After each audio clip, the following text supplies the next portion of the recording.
Michel Reverchon-Millot, bonjour. Nous allons parler de Devoirs faits, donc qui est une politique du ministère qui a été lancée. Est-ce qu'on peut rappeler un petit peu le contexte de Devoirs faits, et puis ensuite la position du CNED, quelle est la commande qui a été faite pour accompagner cette politique?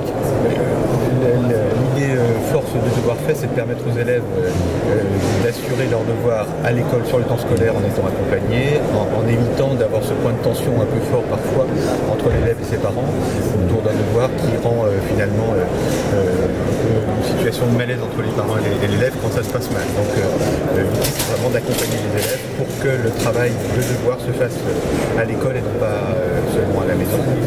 Donc le CNED s'est dit qu'il y avait là une opportunité peut-être de renforcer cette mesure en permettant aux élèves d'avoir accès à un genre de copain virtuel qui puisse venir leur apporter des éléments de base, des notions de base. En fait, ce qui devrait être su et qui n'est pas parfois su lorsqu'on doit faire un devoir, et de manière d'une part à les rendre plus autonomes, à leur donner confiance en eux parce qu'ils sont finalement ce genre de grand frère qui peut leur donner des informations, et puis peut-être en rendant les choses plus faciles, y compris aux accompagnants qui aident les élèves dans la classe, puisque les élèves sont accompagnés généralement par des assistants d'éducation. Parfois ceux-là même n'ont pas toutes les connaissances de base nécessaires pour accompagner les élèves. C'est un peu une aide contextuelle et complémentaire à la présence d'un adulte. Ce n'est pas qu'une machine qui apprend aux élèves à faire les devoirs, c'est une plateforme qui permet à l'accompagnant de suivre aussi. Exactement, et qui permet aussi aux parents d'accompagner.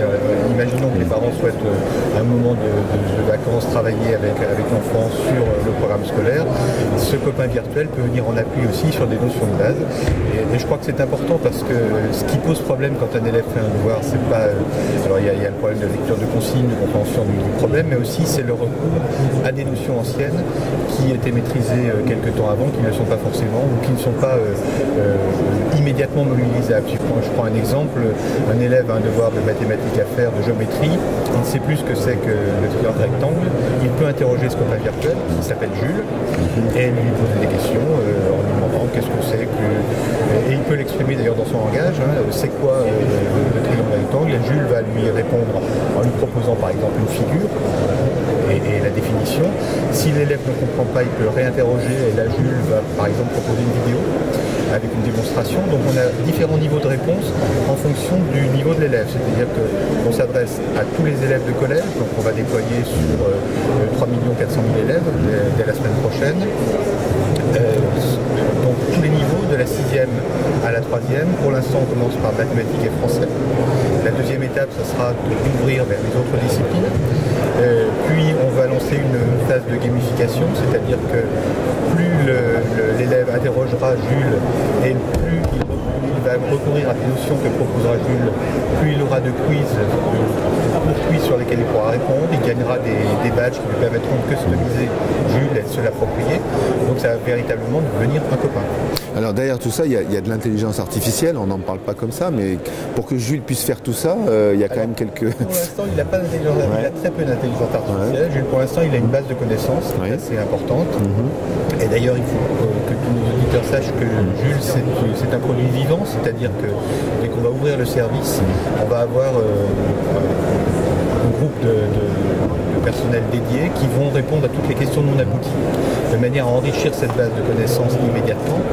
Alors ça, c'est évidemment, on sait que Jules ne va pas répondre à tout dans un premier temps, mais progressivement, il va répondre à tout. Effectivement, on va mettre une couche d'intelligence artificielle un peu plus tard, c'est-à-dire qu'on voudrait qu'un certain nombre d'algorithmes permettent d'affiner les réponses.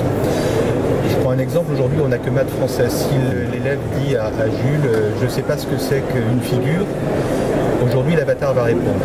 Si demain il pose la question avec toutes les disciplines, Jules ne saura pas si on parle d'art plastique, de français. Donc l'algorithme devrait permettre de comprendre, en fait, de remonter dans l'historique de conversation et de cibler la réponse en fonction de... Voilà un exemple, mais il y en aura d'autres bien évidemment.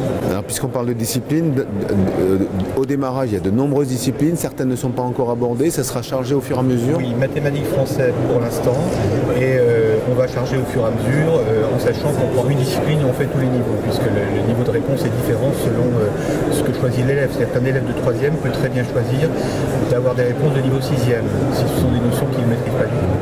De la même manière, Jules ne va pas répondre de la même manière. Si on est sur l'exemple de la géométrie, s'il s'adresse à un élève de 6e, il va parler de triangle rectangle. S'il s'adresse à un élève de 3e, il va faire référence à Pythagore. On est très articulé au programme et aux notions de base du programme. Alors, autre élément important, c'est que Jules a la capacité d'avoir un dialogue social avec l'élève. L'élève peut l'interroger, lui dire j'ai pas envie de travailler aujourd'hui, et Jules va lui répondre mal, je suis là pour ça.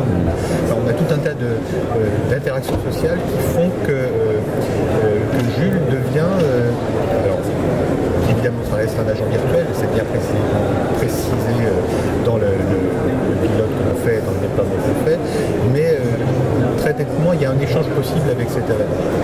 Alors, j'ai déjà posé la question par ailleurs, mais est-ce qu'il y aurait une Juliette, puisqu'en fait Jules c'est quand même un garçon, et donc dans le compte...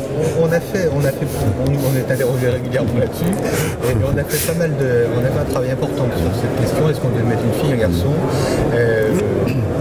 On a très clairement senti dans toutes les études qu'on a fait que si on mettait une fille, elle allait être insultée très vite.